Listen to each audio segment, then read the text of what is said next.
I am going to get straight to the point. The United States government has systematically and intentionally segregated communities and neighborhoods by race at the federal, state, and local level. If you would like to hear more, stay tuned.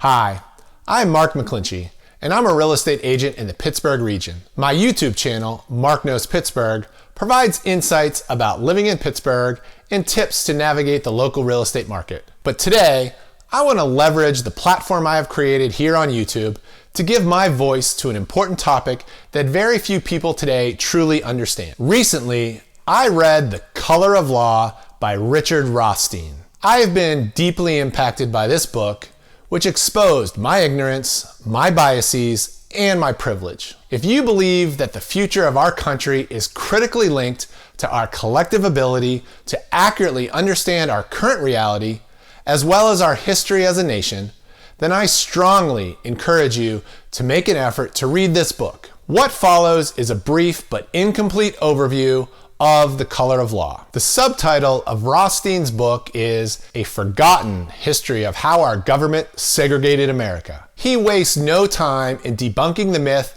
of de facto segregation, meaning that today's segregated communities are somehow a matter of free choice, preference, and habit. Rothstein presents indisputable evidence and facts about the housing laws and ordinances that explicitly discriminated against African Americans. Here are 5 examples. During the Great Depression and into the early 1950s, there was a significant housing shortage across the country. Public housing was built primarily for working and middle-class white families that could not find housing. It was not, contrary to popular belief, built for those who could not afford housing. FDR's New Deal program created housing projects, and race was central to the design. Projects and buildings were either segregated or excluded African Americans entirely.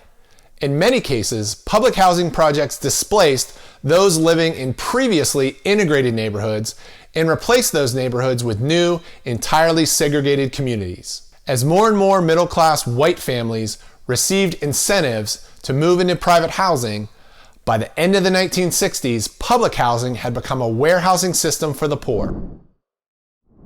Rothstein presents example after example of previously integrated neighborhoods that were then segregated by local ordinances and racially explicit zoning laws.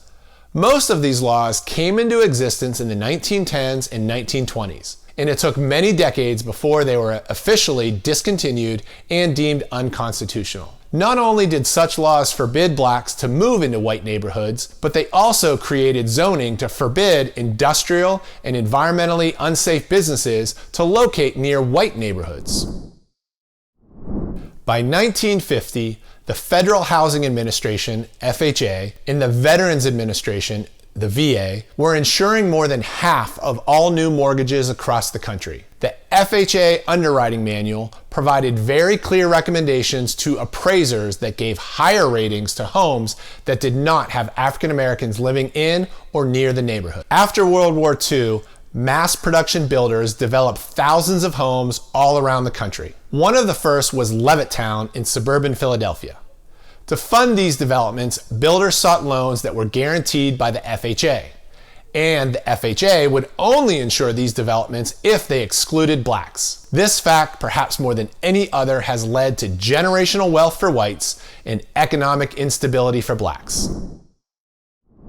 In 1917, the Supreme Court decision in Buchanan v. Worley struck down racial zoning ordinances. To bypass this ruling, many communities throughout the country started to prohibit the resale or property rental to African Americans. These restrictions were included as a clause or restrictive covenant in the deed. Since these racial covenants were nearly impossible to enforce, neighbors started organizing and created associations in which the bylaws included a whites-only clause. Soon, subdivision developers created associations in which all new homeowners were required to join. These HOAs explicitly prohibited resale to African Americans.